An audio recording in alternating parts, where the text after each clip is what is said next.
If you're an Amazon seller that runs a lot of messenger bots using ManyChat as a way to rank new products, get reviews, and overall scale your Amazon business, then keep watching this video because Troy and I are going to be giving you some of our answers to frequently asked questions that we get from a lot of Amazon sellers using ManyChat, Messenger, Facebook to overall scale their Amazon business. So let's go ahead and jump into it, starting with introducing you to Troy. What's up, Troy?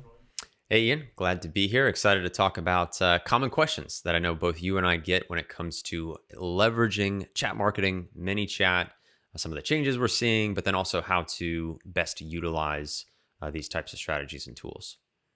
Definitely, yeah. And if you don't know who I am, my name is Ian Smith. I run an Amazon marketing agency. We work with a lot of Amazon sellers and we help them with running Facebook ads, building out messenger bots, doing direct mail marketing funnels. If you don't know what that, really cool. But basically, if you want to learn more about any of the services that we offer, book a free consulting call with me by going to evolvemedia.agency. All right, so let's jump into it, starting with the first question pointed at you, Troy, which is, am I the only person that is getting Facebook issues when I'm running ManyChat messenger bots? Yeah, the short answer is no. We have seen a lot of changes. We've seen a lot of notices going out to sellers and brand owners because Facebook and Messenger, ManyChat to a degree, have been a little bit fickle with the implementation of some of their compliance, whether it's the proper use of tagging in your flows, making sure you're complying with that 24-hour rule, being careful with some of the messaging that you include in your flows as well, being overt with free products and rebates and those types of things, both in your Facebook ads as well as your flows. So really handling it with care, double checking that you are meeting that tag compliance is really crucial. And then there's other things that we've seen too with sellers that are over in Europe, as an example, global teams being involved with ManyChat, getting notices. It's just really important to kind of stay on top of a lot of those changes, but by no means are you alone if you're seeing this as a seller. We're all sort of experiencing it. A lot of us are moving to SMS and email as kind of different ways of mitigating what we see as mostly Facebook ads, direct response being most directly impacted, and then ensuring, again, the compliance piece is there so you don't raise any flags to Facebook. Yeah, definitely. And just to throw in my hat, and then the issues that I've seen with running Facebook ads and messenger bots. So Facebook ads alone, I mean, it's like a weekly occurrence that Facebook wants to shut down one of our clients' ad accounts for no reason. I mean, it's very common that they will shut down your ad account, you appeal it, and then they'll turn it back on. So it's like, okay, so I didn't do anything wrong, but you just shut it down. I guess the bots just kind of trigger something. And then sometimes you may even be in the right, but you lose the appeal. So that is always very frustrating because you lose all pixel data, and it's very frustrating, which is why we kind of are leaning more towards direct mail marketing for some of our strategies that we're doing. But Facebook is still king. I mean, running Facebook ads definitely still works. And then you have the issues with Messenger and the correlation between Facebook ads and Messenger. Like when you click on a Facebook ad, maybe it doesn't send the actual message that you linked up with either a JSON growth tool or maybe the actual like ad builder in the actual Facebook ad platform. So there definitely is a lot of issues and glitches that are happening with Facebook, with Messenger, with ManyChat, the communication between all of them. So just know that you're not alone, and maybe things will get better one day. There you go. Yeah. We all hope, right? Well, let's bring it to the next question, and that is, do rebates really work to rank higher in 2021? Yeah, so rebates definitely still work, but you have to go about them in the right way. So the first thing is consistency. You have got to be trying to get daily sales for your chosen keyword phrase. So that means like 3 to 7 daily sales coming through from your actual keyword chosen phrase, your chosen keyword phrase. And so consistency is one. Another thing is abuse protection. So a lot of people, groups are growing and they're trying to take advantage of all these different rebate campaigns that are running. So you really need to make sure that you're not being abused. So one way that you can do this is by having a 30-day wait period. So on the front end, they go ahead and they buy the product, they verify their order, it gets shipped out, and then a 30-day timer starts to where they will not get their actual gift card refund, rebate, gift card, or if you want to do like a store credit or even second product, if you want to do like a BOGO thing. But you really want to make sure that you're not giving them the value inside of that 30-day window, because they may just go ahead and return the product right to Amazon and keep your freebie. Happens a lot, but it's just something that you need to look out for abusers. Yeah, that's a great point, Ian. And it's one of those things where when we talk about post-purchase strategies or using inserts, is kind of playing a little bit the longer game there too, where you may be utilizing rebates to a warmer audience of either existing customers that have shared with their friends and family. You've kind of grown from that center, versus to our same and initial point with Facebook issues is getting away from direct response ads, relying on Facebook as your entry point for your funnel, but instead going from a place of who my existing customers are, how can I kind of grow that list, curate that list over time, and then leverage rebates. And you also have a lot more goodwill with a customer who's transacted with you when you say, hey, this is going to be more like a typical rebate. You're going to wait a little bit longer period of time, but you spell that out explicitly to somebody who's already transacted with you and has enjoyed your product and buying experience. And so it's just a better sort of environment from which to leverage a strategy like rebates. Yeah. And then definitely with rebates, you want to make sure that you're wording the Facebook ad properly. You don't want to say, get this item for free, because Facebook is going to shut down your ad account when they think that something deceptive is going on, because nobody just gives away a whole bunch of free stuff. So what you want to do is word it like a buy one, get one free offer. Basically, you're going to go buy this product and then get a free $20 gift card. And when you do these kind of flows, you want to make sure that all of the terms of the deal, the waiting period, the gift card refund, all the different terms that they can't cancel their order, they can't get a return or refund. You want to list that out in the very, very beginning as like one of your first messages, because you don't want to make people mad. If you start to make people mad by taking their email address and then giving the terms, you may have a high block rate with your messenger bot. You may have some people complaining and reporting your ads or your actual messenger bot. So you just really want to be careful when it comes to the whole rebate strategy. All right, next question. If I am running a product on Amazon that has multiple ASINs, am I able to run a messenger bot ManyChat flow to be able to verify a multiple ASIN product? Yeah, it's a great question. And it's one that if you really feel confident in using Messenger and ManyChat, you absolutely can do that. Now, you want to be careful to not make a very over the top or overly complex flow to both set up and maintain, but it's definitely doable. You want to be thinking about things like covering your bases for any custom fields, being mindful of the customer journey, so how they're interacting with that flow as well. But making sure that ultimately you're creating a good experience. And then on the back end, everything is very clear, whether it's, let's say maybe it's a BOGO offer and you have multiple products that a user can select, totally possible. But in that type of format, you may be using MCF orders, you may be using SKUs. Those SKUs may have unique custom fields or the use of custom fields. So you just want to make sure that your back-end configuration is really set.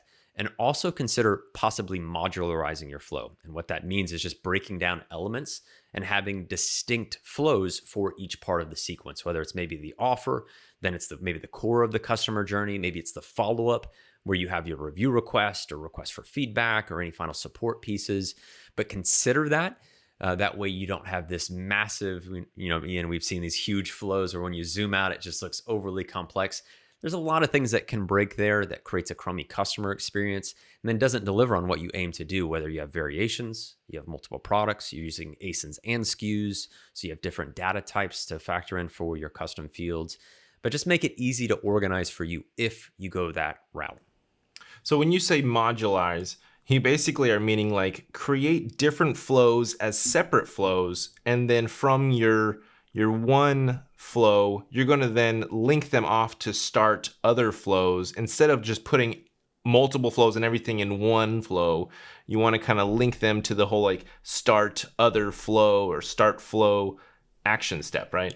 Exactly. Yeah. And for the most part, you want to keep that fairly sequential. You don't want to make it to where if a customer makes a choice, they go to one flow, they make another, they go to another flow. That just makes it hard for you to really manage. Obviously, from the customer's perspective, they may not see this. But that's one of the relationships that we see is sometimes if you add way too much to a flow, you sort of created a beast that's really hard to maintain. And then some of the data pieces can be missing. So a customer really wants a product, but then that's not available. That ASIN isn't, or they want to take advantage of a BOGO or a free product you're giving to mitigate a potential negative review. There's nothing worse than them clicking on a button and it being a dead end. And then just to add to that, so sometimes you may have a t-shirt that you're selling and it's got multiple size variations. So you have a parent ASIN and you have multiple child ASINs. So at that step, that order verification step in some of these ManyChat flows, there is a condition. And the condition is going to basically say, does the order have this ASIN? So you're going to want to put or steps in there. So it's got this ASIN or this ASIN or this ASIN, and put in all of the child ASINs as well as the parent ASIN. I mean, put as many ASINs as you deem like necessary, because you don't want people getting falsely rejected on their order verification at that step. Yep, that's a great and important point for sure as well. All right, Ian, for the last question, really the big one, the $1 million question, how do you get more Amazon reviews? So there really is a lot of strategies here, and I'm not going to go over every single strategy, but basically it comes down to pre-purchase and post-purchase. So a lot of people, the most that they're going to use is going to be the post-purchase follow-up strategy. So having a post-purchase follow-up. So you can either have one that's starting with the inserts and having an insert in every product that you send out, and that insert is then going to drive them to a landing page. Maybe you give them an offer for a free item, a BOGO deal, just a straight up discount. They're going to go to a landing page and they're going to opt in, giving you their name and email. Then you send them an email with whatever the offer was, a promo code for a free item from your Shopify store. Ideally, you want to fulfill your actual offers with your website, not with your Amazon store.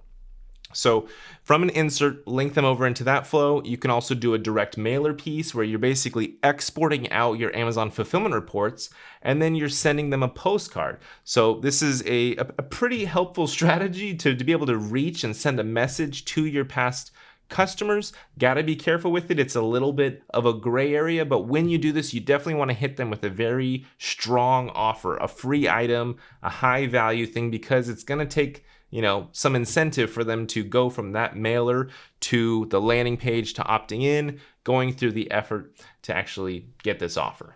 Right. Yeah, it's an important point. And this is really where we are moving, whether it's our own brands or really encouraging other sellers, is to take full advantage of customers that are already buying from you.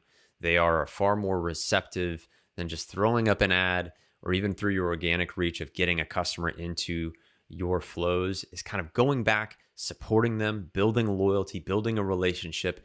The quality of the reviews will also go up when you cultivate that type of relationship. Far less transactional. We know Amazon loves just purely facilitating transactions, but when we can go above and beyond and own that customer journey and customer relationship, that's when it gets really, really powerful. And that's where ManyChat, direct mail, these are just different tools to achieve that same outcome, where you're just going above and beyond and delivering for that customer. And the byproduct of that is great customer reviews that are, including images. They may include videos, because you've just gone above and beyond by delivering value that they may not be accustomed to if your competition's not utilizing that, or they're not experiencing that with their other Amazon purchases. And just to add to what I was saying, you can do retargeting Facebook ads. So you can basically export out your Amazon fulfillment reports, import that into Facebook just as a custom audience, or using a tool like ZonHero. Go to getzonhero.com to learn more about how you can import Amazon data into Facebook to then target them with Facebook ads, hit them with an offer, drive them, get their email address, give them that offer, and then ask them for a review, either through an email, through a Facebook ad, through a mailer, through your insert. You want to try and give them that piece of that message to give you a review. And then just going back to the pre-purchase. So let's say that you do want to try and get their email address before you even send them to Amazon. A strategy you can do there is basically, let's say you're running Facebook ads or Google ads, you drive them to a landing page saying, get 25% off, 30% off, whatever percent off you want to do on this product by buying it on Amazon. So basically they're going to give you their name and email address, and then you're going to then automatically send them an email saying, here is your Amazon promo code.